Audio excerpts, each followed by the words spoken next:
Formations like these require long hours of intensive drilling and careful judgment. When the troop goes around the corner, the riders on the outside of the turn have to adjust their speed to keep even with the riders on the inside. The man on the outside has to ride a lot farther and a lot faster in order to keep up with the parade. The outside wheels must spin faster than the wheels on the inside because they have a greater distance to travel in the same length of time. When a wagon turns a corner, the wheels can travel at different speeds because each one can turn freely on the axles. And in the early automobiles, the rear wheels turned separately and only one wheel was connected to the engine.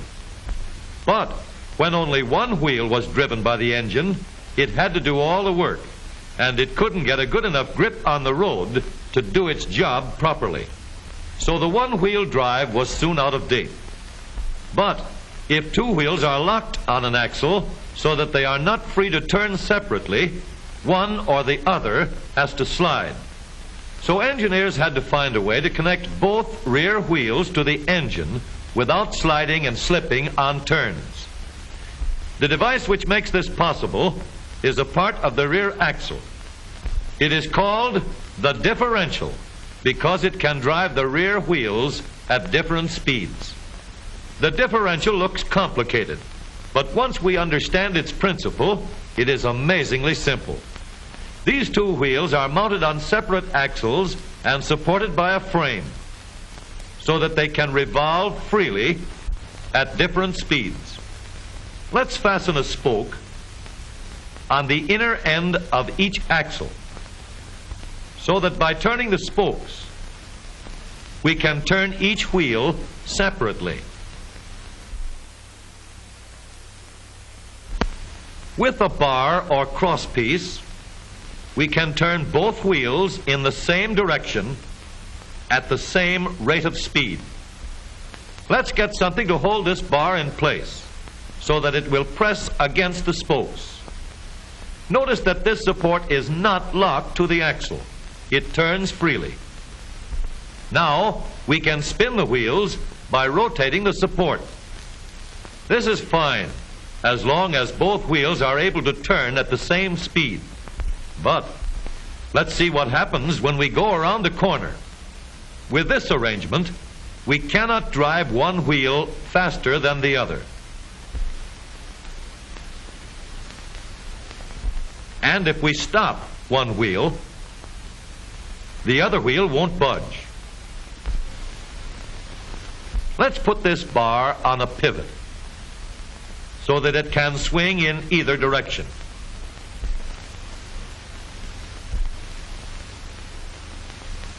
Now, the bar can still turn both wheels at the same speed.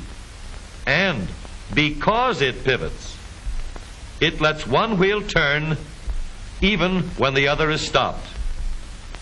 But if turned too far, the bar will swing around until it won't drive the spokes that turn either wheel. We need another crossbar and more spokes to carry on the job. When we stop one wheel, the crossbars will continue to push the spokes of the free wheel around. As long as both wheels are free to turn, the bars do not swing on their pivot and the wheels move at the same speed. Now we have the working principles of a differential. To adapt the model for use in an automobile, we will have to make a few changes. In order to reduce the jerky action caused by wide spaces between the spokes, we will put in more spokes. Further filling in the spaces between the spokes gives steadier, more continuous action, and changing the shape gives firm, constant contact.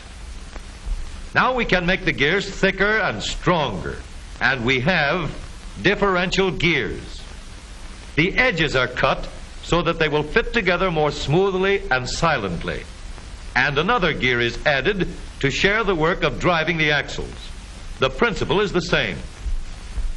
In order to turn the support and drive the wheels, we can fasten a large gear here, connected by a smaller gear to a source of power.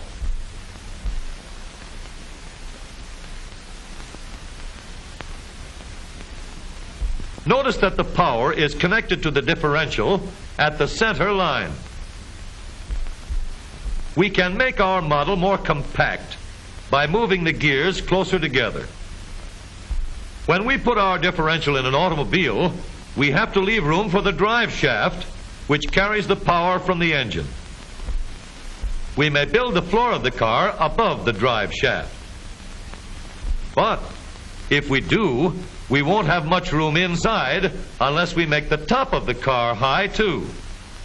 Of course, we could lower the floor and ceiling, but the drive shaft would be higher than the floor. This would have disadvantages. A shaft in the middle of the floor of an automobile would be inconvenient for passengers and would be awkward for carrying luggage. Today, engineers have found a way to make the car roomier and closer to the road without a clumsy shaft above the floor. The drive shaft from the engine to the differential is lowered out of the way, and the drive shaft is connected to the rear axle at the bottom. The new low center drive makes the rear axle quieter, stronger, and more durable because it gives better, smoother contact between the gears. The automobile of today, with the low center drive, is stronger and more rugged.